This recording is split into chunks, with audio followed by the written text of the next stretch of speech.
Hey, Mr. Monero, can I talk to you for a What's second? he doing? Frank? Frank, yeah. Listen. Trading arguably is the loneliest job in the world. I remember a couple of years ago when I quit playing professional football to go full-time into trading, and all of a sudden everything changed. No locker room, no teammates, no structure. All of a sudden I was all by myself, and a few months later down the line, I basically lost it all. So I went from quitting professional football to go full-time into trading, and a few months later I lost it all. And at first I thought it was the money that I cared about. But when you build something and you lose it all due to something that is out of your control, you start losing parts of yourself as well. People think that trading is all about freedom, and the truth is, right now I'm in a very fortunate position. Spent the last 2 months over here in Ibiza, working from here, trading from here, making my money from here. So I'm not the one to talk, you might think, right? And it's kind of true. But I've also been going through that period, like every single trader has been, where you have the sleepless nights, you have the anxiety, you feel like the walls are coming at you at some point, and you wake up and you don't know if you are on the right path, if you are on the right track, if you are doing the right thing. And every single trader has been going through that period. And I want to put emphasis on the fact that it's not about the traveling, it's not about the flashy cars, and it's actually all about the struggles. I remember when I started trading full time, and I told myself, if I make X the amount of money, I'll feel calm, I'll feel peace of mind, I'll feel happy. But once I hit those goals, they shifted every single time. It's endless. And actually the other day I had a very interesting conversation with my dad where I asked him, he's 67 years old right now, and I asked him if you could give me one piece of advice that you wish you would have known when you were 24 years old. And he thought for a few seconds and he instantly knew the answer that he was gonna give. He said, I would have focused less on success and hitting certain goals and thinking that that way I gain people their respect, and instead I would focus on being. And what he means with that is that when we reflect this back to trading, he basically means that instead of focusing on the outcome, focus on the process instead. And there's many benefits to that, right? You detach yourself from the outcome, which means that regardless of what happens, it won't make you miserable, it won't make you happy either. But also, by detaching yourself from the outcome, you stop the urge of wanting to be in control all the time. And the thing is, with trading, we are never in control. The only thing that's actually in control with trading is the market. So when I think about the advice that my dad gave me, and I want to pass it on to you guys, I would advise you guys to focus on the process, focus on refining your system and refining your edge. And as a natural consequence, you will be hitting those goals over a longer period of time.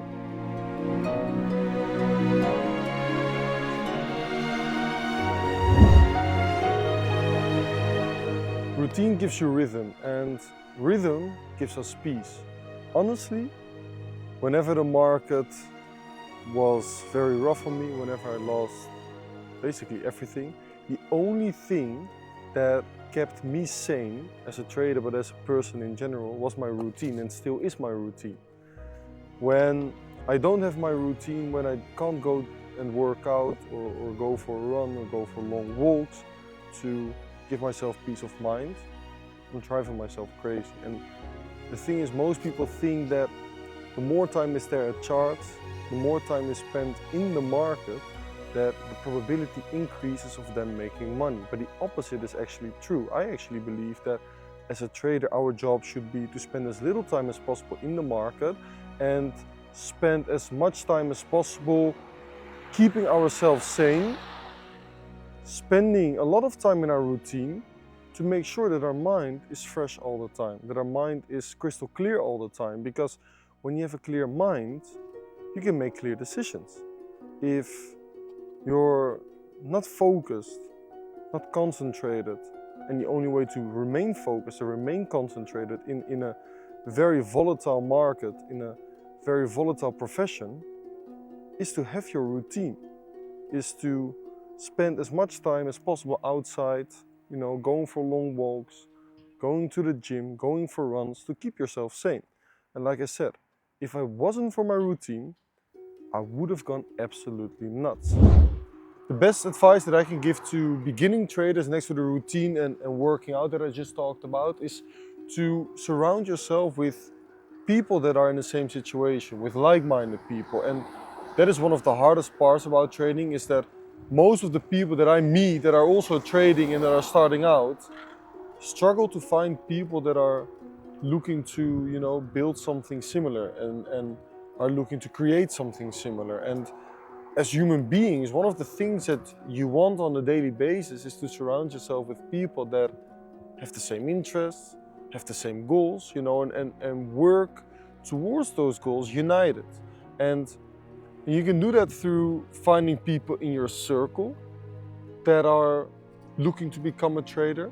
It helps with holding each other accountable, but it also helps with sharing your struggles, going through the same difficult periods when the market turns against you, when the probabilities turn against you. And that is also one of the reasons why many people look for online communities. And there's many sorts of communities out there. I'm not saying that you should join mine. I'm just saying that any sort of community, whether it's on X, whether it's on Discord, whether it's on Telegram, don't just join that community and silently lurk there. Join that community and share your struggles openly there. And talk with people that are also struggling, or maybe with people that are already a few steps ahead of you, because I can promise you right now that every single profitable trader out there has been going through those periods where they were struggling, they were thinking about giving up, and they might have had anxiety or panic attacks or whatsoever.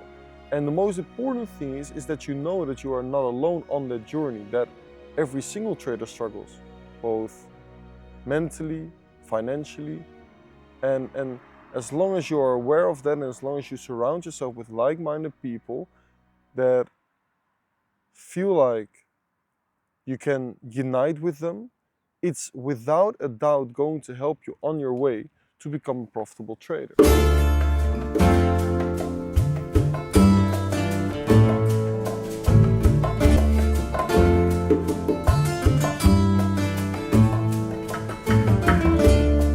Trading reflects everything about you, your fear, your ego, your patience, or the lack of it.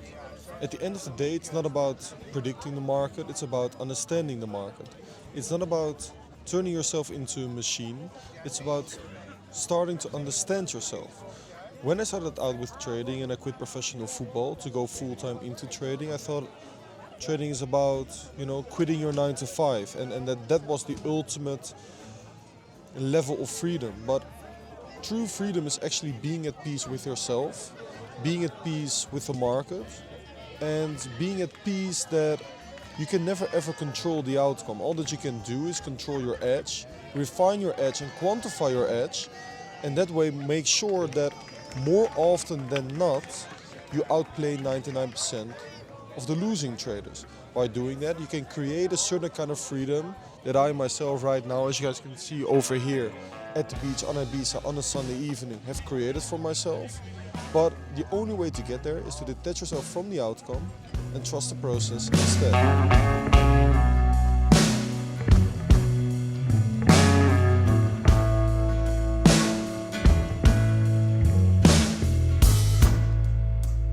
Used to spend my nights out in ballrooms,